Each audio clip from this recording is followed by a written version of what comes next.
Morning, everybody. Ryan Miracle with Ruoff Mortgage. I hope you are having a great morning so far. So last week, we taught our CE class, and the CE class was geared around 4 different topics. Well, the one that I taught was how to make better videos as a real estate agent. So that being said, we had a lot of questions that I wasn't able to answer. So what I wanted to do is I wanted to continue that conversation with a live stream so I can answer your specific questions about how we make videos for our team and how you can start making better videos with a lot less effort. So really what I wanted to start with was some of the questions that I get asked often. So the first one is, how do I know what topics people actually want to listen to or actually want to watch videos on? So there's this conundrum out there to where you have the content that you want to create, and you think it might be something that people would be interested in, like a listing video, or you might want to do something about a local bar or a park or something else that's going on. However, there are questions that are being asked in your ideal client's mind all the time. And what they're looking for is, when they're going out and looking for content or looking for information, they're going to 2 places. One, the first place they're going is to YouTube or to Google, because Google is the #1 search engine, and looking for answers there is pretty much where all of us have been conditioned to start our search for information. The second place is YouTube. And one of the cool things is YouTube is also owned by Google. As such, if you are creating content around things that people are actually searching for, you're going to end up creating content that gets found a lot easier. So imagine creating a video for market crash. So that's something that is a high priority in a lot of people's minds when it comes to real estate right now. Is the market going to crash? We're kind of in an unprecedented time, and we're starting to come out of that. But as such, people are all the time indecisive or insecure about buying a home or selling a home for the fear of something bad coming down the road. So if you look at YouTube and you type in market crash or something like that, housing crash, you're going to find that there's a lot of YouTube creators inside of real estate that are getting a lot of views. And what they've basically done is they've news hijacked. So they've taken the news that is happening already, and they're creating content around it, therefore increasing their ability to be found by their database. So the second question is okay, so if my customer, if my ideal client, if that person that I'm trying to connect with has these questions already, how do I find out what questions that they are asking Google? Well, there's actually a pretty easy, there's 2 tools that I recommend. And the first one, we're going to get into tab, new tab. This one's called Answer the Public. So Answer the Public is a free service that allows you to find out what questions people are asking. And if it will let it come up. Sorry, being in a financial institution, there's a lot of protections with our firewalls that don't allow certain things to come through. Let me try this another way.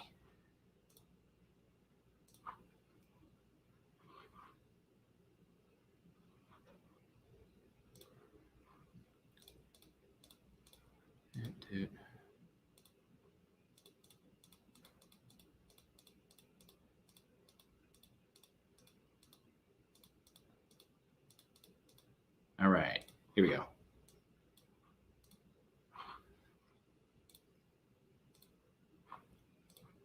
All right, so this is a screen share from Answer the Public. So this is a screenshot that I took some time ago. And what you could see here is I typed in the search topic, buy a house. And so just starting very generally, this is where a lot of people start. How do I buy a house? Buying a house in 2021, whatever your search topic is that you put in there. If you put that into Answer the Public first, you can see that the questions that people are actually asking. So can I buy a house with bad credit? Will I buy a house this year based upon astrology? Where buy a house in certain places? So take the poor grammar out of the equation, but you can kind of get an idea by using Answer the Public. You can see the questions that people are actually asking, and therefore you can create a video topic.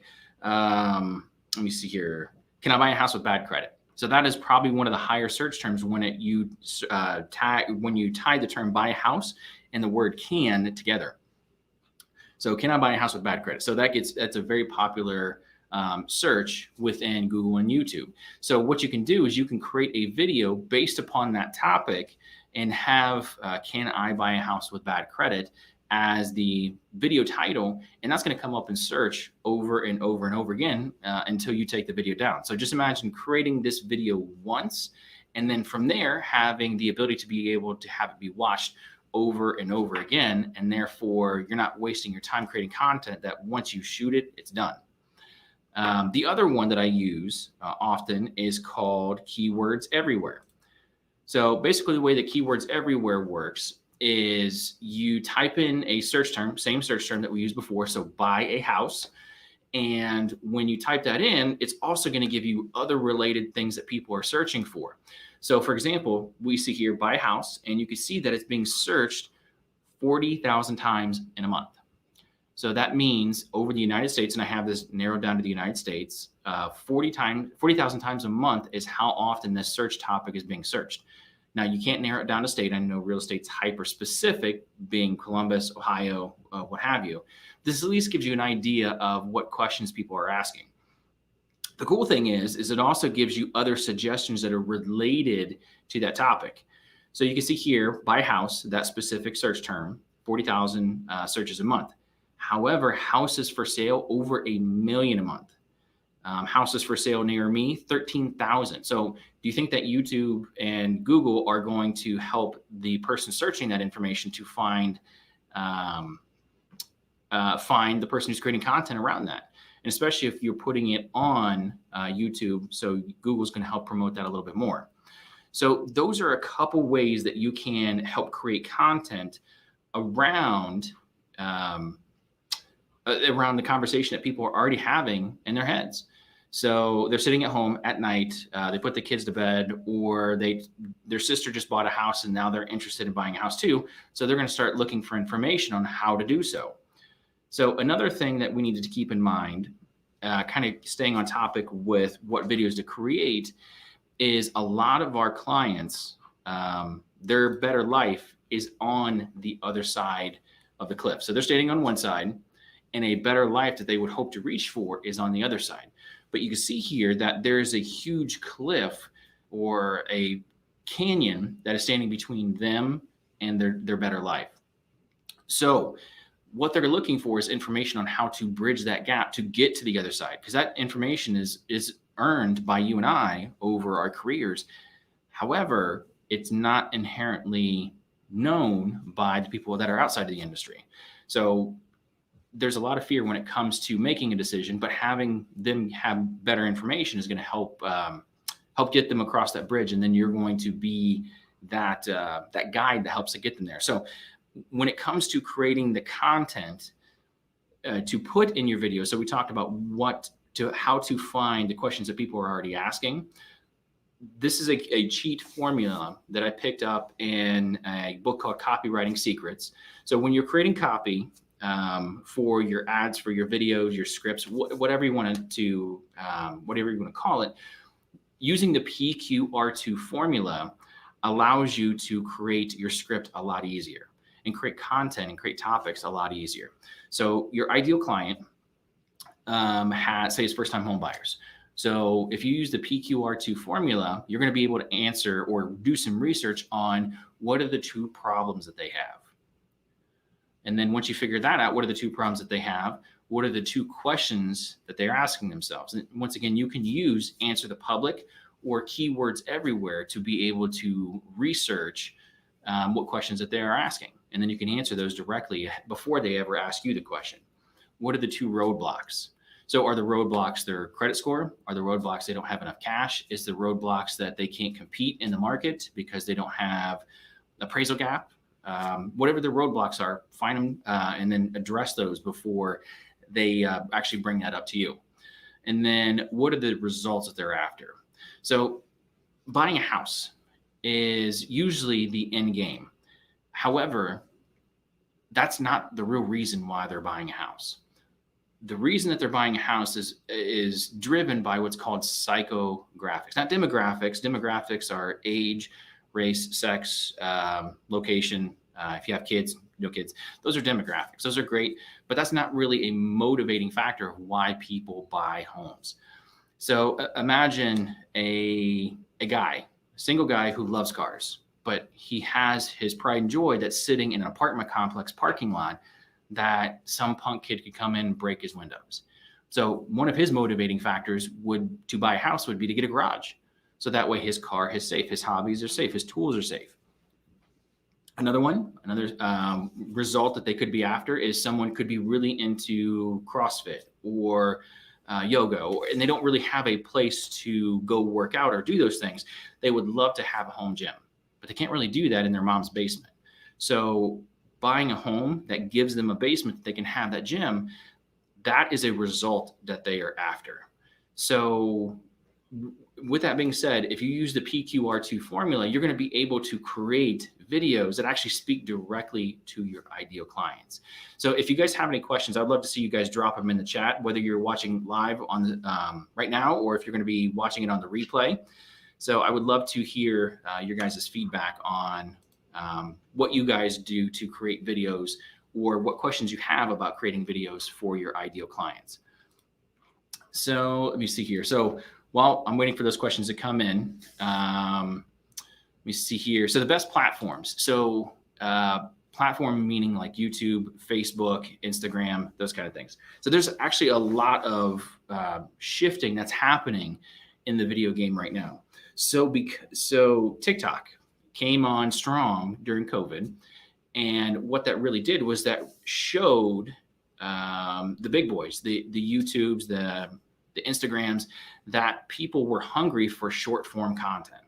So really, in essence, they were sitting on their consumers were sitting on their couches, just doing the scroll up and up and up and up. And TikTok came along, and they were very different. They were different because it was video content that was quick hitting, and they can scroll past it pretty quickly. So now Instagram, or maybe not now, but Instagram is working on getting Reels on Instagram up to snuff. LinkedIn is starting to come into its own as far as video content. And then YouTube over the last year has been working on creating shorts. So there is a huge land grab that is happening with this short form video, vertical video content. So you have an opportunity right now, if you want to get into video and gain ground quickly, if you start putting out short form vertical content that is around a minute or so or less, you're going to end up having those platforms push your content out further than you would have a year ago, 2 years ago, because they are hungry for creators to create that content so they can keep people on the platform. Because in the end of the game, at the end of the day, that's really what these platforms are after. YouTube, they want to keep people watching YouTube as long as possible, so they can serve them more ads, make more ad revenue. Same thing with Instagram. They want to keep people on the platform as long as possible. So when they roll out these new features, they are, once again, they're hungry for this content, and they're going to be looking for people to be able to create that, and then they're going to push that out for them. So on Facebook right now, if you put a video on Facebook, it might get seen by 5, 10, 15 people, depending upon your following. So Facebook in their stories is going to start coming along in that frame, but they're kind of the last to get in the game when it comes to this kind of content, the short form vertical video content. So you're going to start seeing this become more prevalent, but right now you have an opportunity to jump on that bandwagon early and then move in the direction of trying to create content that will get pushed out for you without you having to do anything additional. So we're actually focusing on our team is we're getting ready to go into this short form vertical video content pretty heavily over the next 6 months. And we're going to do a lot of experimenting and testing. And in essence, what we're going to be doing is kind of like this. We're going to be pushing out best business practices, business tips to people who come to CE classes of ours and are on our list. So outside of creating the content and answering your questions and trying to be helpful, what we're going to do after that is we're going to do two things. We're going to put it in our CRM, and then we're going to email that video as we create them out to our entire database. So instead of relying just on YouTube, LinkedIn, Instagram to be able to push that content out for you, you're actually forcing that content out into the world and then able to get more eyeballs on it. So like with this, for example, so we sent an invite or reminder for this live stream out to our 1,600 or so agents who have come to our CE classes on the regular. And we invited them to this live stream. So if you're watching this live, you got the invite by way of email, and there's no reason that you couldn't do the same thing. But this does assume that you have a database that you're working with. So whether you have 100 people, 200 people, 1,000 people in your database, if you create a piece of content, don't just let it sit on these platforms and wait for the platform to push it out. Be proactive, upload it to put it in an email and email it out to your database.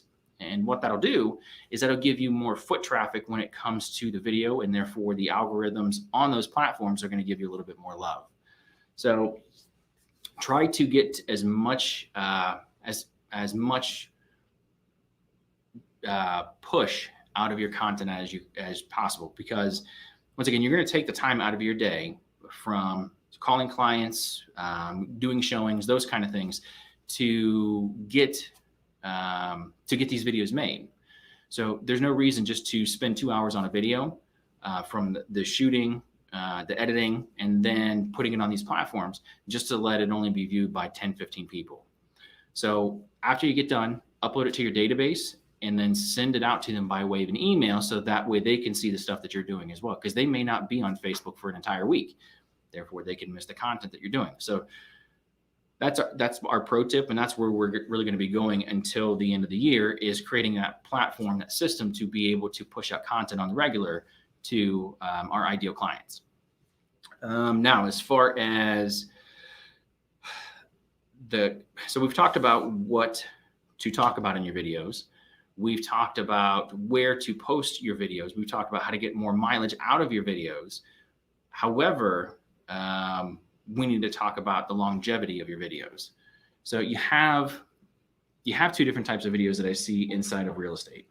So the biggest one that I see, and it's usually the easiest one to create, is listing videos. So listing videos are great. However, once that listing sells, is that video worth much too? Yeah, it might be good for the seller or the homeowner, the future homeowner. But after that house sells, is that video any good to you anymore? Not really. So when it comes to creating videos, there's basically two different buckets that we put them in. Assets, which are evergreen, which means that they're never going to wither, never going to die, or become irrelevant, or snacks. So a video like this content is going to be evergreen. It's going to be an asset. It's going to live on YouTube for a long, long time. And then right now we have a handful of viewers watching, but over the next 6 months, more people are going to watch it. And then 2 years down the road, people are still going to be watching this. But if I create a video that is for 123 Main Street, posted on social, even if I post it on YouTube, it's not going to get as much traction because it's not relevant, and it's not content that is going to be good for the long term. So that is an asset. An asset is a video that is going to stick around for a long, long time, and you'll be able to repurpose over and over again. A snack is a video that is good for a short period of time, like an event video. So that we went to a Real Producers event not too long ago, and in that at that event, we had a lot of the top producers in town.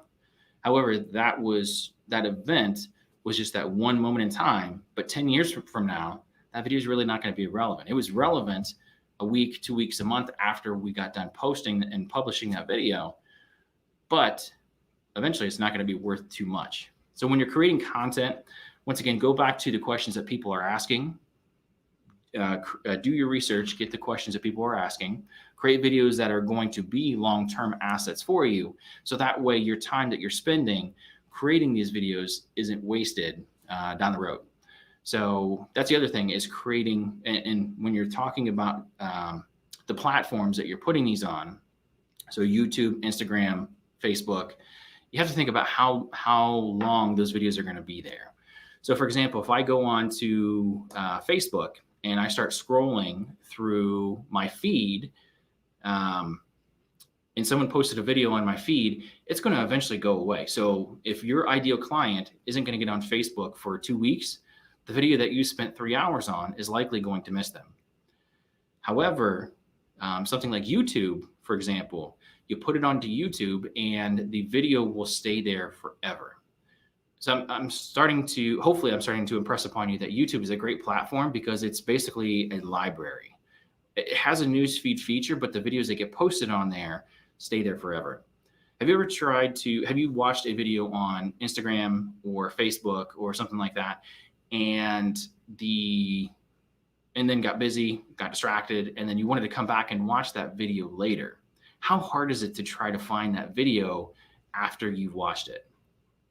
And that feed has moved on to other things. So Facebook's trying to feed you other content to keep you on the platform. However, on YouTube, that content is always searchable and always there. So once again, if you're going to spend the time to research what would be a good video, if you're going to spend the time to learn how to use a camera, spend the money on the gear, take time away from your income producing activities like making your phone calls or going on listing appointments to create videos, don't you want to get the most mileage out of each one of those videos as possible? We do. So we are looking to make YouTube our home for our content. Obviously, it's one of the things that we have worked on over the last 6 months is making YouTube the home for Next Level CE. And for our team specifically, we're going to be doubling down on YouTube and creating content that people are actually looking for, and then content that is going to stick around for a long, long time. Because once again, if we're going to take the time and spend the money to create these videos, we want them to have as long of a shelf life as possible versus a snack for a listing video or an event that will be irrelevant in a very short order. So I would love to hear some of the questions from the people that are watching. So if you wouldn't mind dropping your comments in the chat, I'd love to hear from you and see what I can do about answering your questions specifically. So I'm going to keep the thing going. So when it comes to gear, that's usually one of the second biggest questions outside of what type of videos to create is what gear do I need? So I am a gear junkie. So if my wife is watching, sorry, honey, I know you already know this about me, but I love gear. I love technical stuff. Even when I was a kid, Radio Shack was my favorite because I would go buy the cords, the connectors for VCRs and audio speakers and speakers themselves. And so to this day, I hate hoarding things, but I still have a box of cords and cables at my house that kind of feed my gear, cables, connectors, the technology stuff pretty significantly. So when it comes to gear, you don't need that much. Really, there's three considerations that you need to make. So your audio, you need to consider your video, and then you need to consider lighting. So when it comes to video, that's where a lot of people get hung up. So having a great camera is great, but great cameras can cost anywhere between $2,000 or more, especially when you start getting into the lenses and those kind of things. There are some lower budget options that you can use to have a higher quality product. But really, when it comes down to it, you really don't need much more than your phone. So right here is the iPhone 12. And the reason I have the iPhone 12 is because I was sitting at a stool and I dropped it out of my pocket, glass shattered. So I ended up getting the iPhone 12 out of necessity. And one of the cool things about it is it has cameras on it, and the software on the phone is really quickly surpassing the ability of most DSLR cameras. So if you hang with me for a second, I'm going to give you guys a little bit of a tour of what we have here in the office. And then we'd love to see some questions in the comments below. Let's see here. So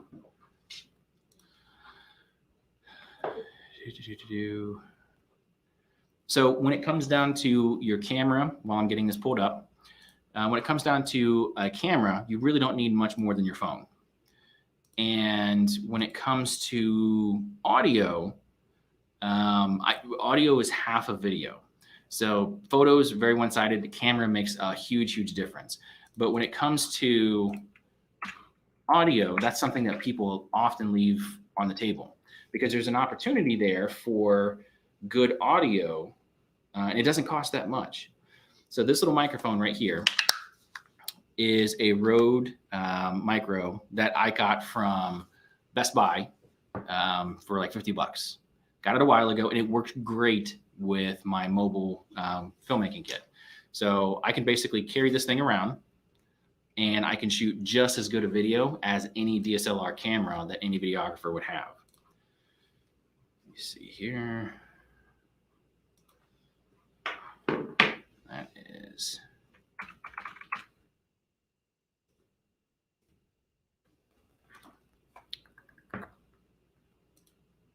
Actually, you know what? I'm just going to do a screen share. That'll be a lot easier.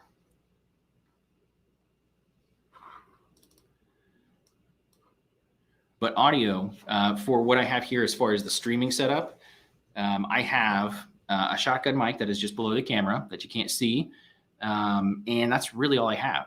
But as far as your mobile filmmaking or mobile video making, a little Rode Micro that attaches directly to your phone is really all you need. And as far as a last piece of miscellaneous gear that you would need, a tripod. So a tripod makes a big difference when it comes to making video that is easy to watch. So yeah, the video, the video side of it is important. The audio side is important. But once again, if you have content that is very hard to watch, you are going to end up making your audience kind of sick. All right, so I have share.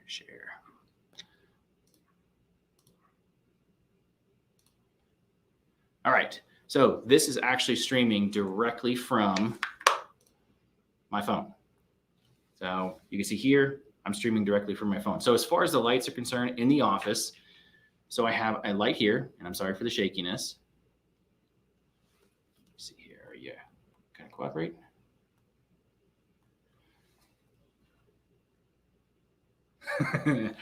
Well, as easy as that was supposed to be, it's not going to turn out that way. All right, so what you can see right there is you can see my light. So that is my key light, and behind it, I have a hair light. So the key light is here to get good light on my front, and then the hair light is to cast this little shadow on this side that you can see behind me. And to get, and I'll show you the importance of lighting right now. So right now I'm in an interior office that has no windows. However, if you do have windows in your office, definitely use them because that's going to end up making your skin tone, your video that much better because the light that's coming through a window is not going to be as harsh. It's going to be diffused and it's free. That's one of the best parts of window light. So if you don't have access to a window and you're into your office or it's late at night, you can have artificial lights that can help you create better videos a little bit easier. So my key light that is right here, I have it tied to a dimmer that's under my desk. So you can see the importance of having a key light. So without that light in interior space, it gets really hard to watch this video. However, just having that turned on and the brightness dialed in, I can control that key light. And without my hair light, so notice right here that you see the hair light that is shining a little bit of a cast on me and it's separating me from the background. So without the hair light, I'll show you what it looks like.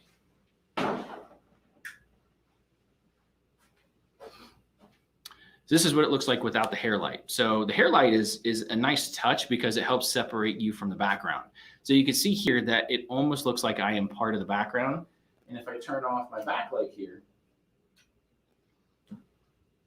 it looks like I'm imposed on a green screen. So it looks like I'm in some sort of hostage negotiation, terrorism kind of thing. So that being said, a hair light is important because it helps separate you from your background.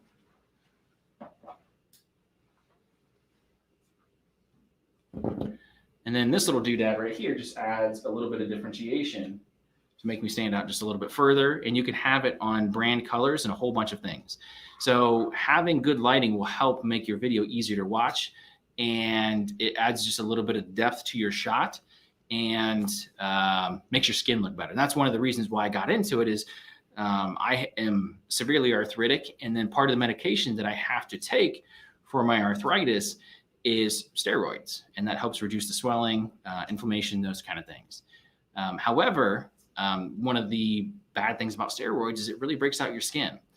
So my wife, who is really into cosmetics and makeup and beauty and those kind of things, she said, well, if you get a good light, that will help correct a lot of those errors or a lot of those issues with your skin, because it'll make your skin look better.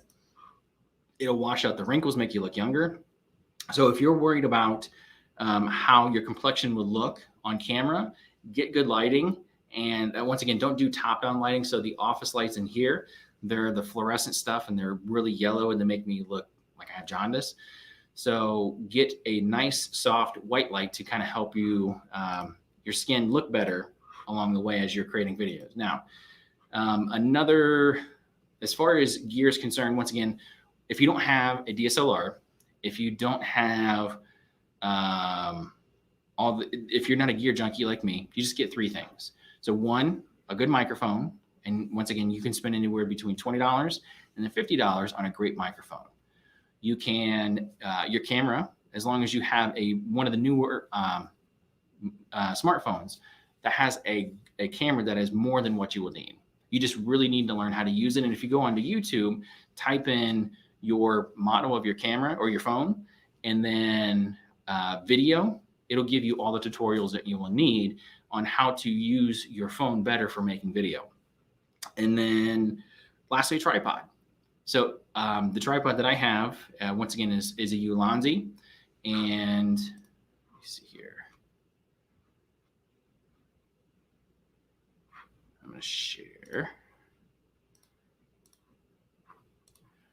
So at the top of the chat, you will see that I have dropped a link to a list of gear that we use on our team. So these are the lights that I use. Here's the shotgun mic that is just right here out of frame. I actually picked this guy up for a recent Disney trip. So it's basically an action cam, a body cam that you wear on you. Kind of gives a first-person perspective of what you're doing. You see here's a tripod that I use. And here is the mount for the paper background that you see out behind us. So I have a couple different colors of paper. So a blue for my brand colors, a black so it can project the pink light behind us for the Next Level CE. You need a good memory card. And then really here's the one thing that I wanted to have you guys get out of today is if you have this tripod, it works as a tripod, and it also works as a selfie stick, and you can also mount your audio on it as well. So this thing is not expensive, and it was like 16 bucks when I bought it. It looks like it's gone up a little bit. So that being said, you really don't need to spend a whole lot on your gear. If you already have your phone, if you spend 20 bucks on your tripod and another $50 on your microphone, that's really all the gear that you need to make good quality videos. The next part after that is just learning how to utilize those tools to create the videos that you're wanting. Let me see here. So we've talked about gear. We've talked about types of video. We've talked about mobile video. Did a little bit of an office tour in the studio that we're in right now. So if you guys have any questions about anything that we've talked about, let me know. We'd love to answer your questions now or in the replay. We've talked about creating videos that you can send out to your database to help you have touch points with your database. And then lastly, we talked about assets. So creating videos that are going to be good forever versus snacks, the throwaway videos that are good one time, two times, and then you have to dispose of them. So I think that's really the gist of what we wanted to talk about today. So if you guys have any questions about anything else that we do to make video, just let us know. Once again, we're going to be doing these live streams every Tuesday around 10 o'clock in the morning. You'll be getting your invites for this. And I would love to see you guys come and share your video tips that you've had. Once again, a lot of this stuff is stuff that we've learned the hard way over the couple of years of doing video. So for those of you who are watching, thank you guys so much for watching. I'm looking forward to seeing you guys next week. And if nothing else, I'll see you guys in class. Talk to you soon.